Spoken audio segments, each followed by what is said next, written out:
సాధారణ ఎన్నికలు 2024కు సంబంధించి కాకినాడ జిల్లాలోని ఒక పార్లమెంట్ 7 అసెంబ్లీ నియోజకవర్గాలకు చెందిన స్ట్రాంగ్ రూమ్లు, కౌంటింగ్ హాల్, రిసెప్షన్ సెంటర్లలో పటిష్ట ఏర్పాట్లు చేయాలని అధికారులను జిల్లా ఎన్నికల అధికారి కలెక్టర్ జె నివాస్ ఆదేశించారు. స్థానిక జవహర్లాల్ నెహ్రూ సాంకేతిక విశ్వవిద్యాలయంలో ఏర్పాటు చేయనున్న strong room, counting hall, reception సెంటర్లను జిల్లా collector J Nivas, SP S Satish Kumar, joint collector S Ramasundar Reddy, JNTU వివిధ రిటర్నింగ్ అధికారులు, ఎన్నికల సిబ్బందితో కలిసి పరిశీలించారు. ఈ సందర్భంగా జేఎన్టీయూలోని doctor BR Ambedkar central library, mechanical engineering block, civil engineering PG block, innovation research centre, sports auditorium, ఇతర ఇంజనీరింగ్ బ్లాక్లను అధికారులతో కలిసి పరిశీలించి ఆయా బ్లాక్లలో ఉన్న సౌకర్యాలను, ఇతర అవసరాల వివరాలను అడిగి తెలుసుకున్నారు. అనంతరం స్ట్రాంగ్ రూమ్, కౌంటింగ్ కేంద్రాల వద్దకు వచ్చే బస్సుల రూట్ మ్యాప్, మీడియా కేంద్రం ఏర్పాటు, సిబ్బందికి భోజనం వసతి, వెహికల్ పార్కింగ్, సీసీటీవీ కెమెరాలు, టీవీలు, హమాలీలు తదితరాలపై జేఎన్టీయూ సమావేశ మందిరంలో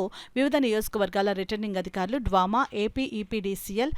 ఆర్ఎంసీ, రోడ్డు భవనాల, పంచాయతీతర శాఖల జిల్లా స్థాయి అధికారులతో సమీక్షించారు. ఈ సందర్భంగా జిల్లా కలెక్టర్ జె నివాస్ మాట్లాడుతూ, కాకినాడ జిల్లాలోని ఒక పార్లమెంట్ 7 అసెంబ్లీ నియోజకవర్గాలకు చెందిన స్ట్రాంగ్ రూమ్లు, కౌంటింగ్ హాల్, రిసెప్షన్ సెంటర్లో అవసరమైన అన్ని ఏర్పాట్లు సకాలంలో పూర్తి చేయాలని అన్నారు. పోలింగ్ అనంతరం వివిధ పోలింగ్ కేంద్రాల నుంచి రిసెప్షన్ సెంటర్కు వచ్చే బస్సుల రూట్ మ్యాప్, వాటి పార్కింగ్, మీడియా కేంద్రం, భోజనం, త్రాగునీరు, విద్యుత్ తదితర అంశాలపై ప్రత్యేక దృష్టి పెట్టాలని కలెక్టర్ అధికారులను ఆదేశించారు. ఈ పరిశీలనలో జిల్లా రెవెన్యూ అధికారి doctor D Tippenayak, JNTU principal Mohan Prasad, DWAMA PD A Venkatalakshmi,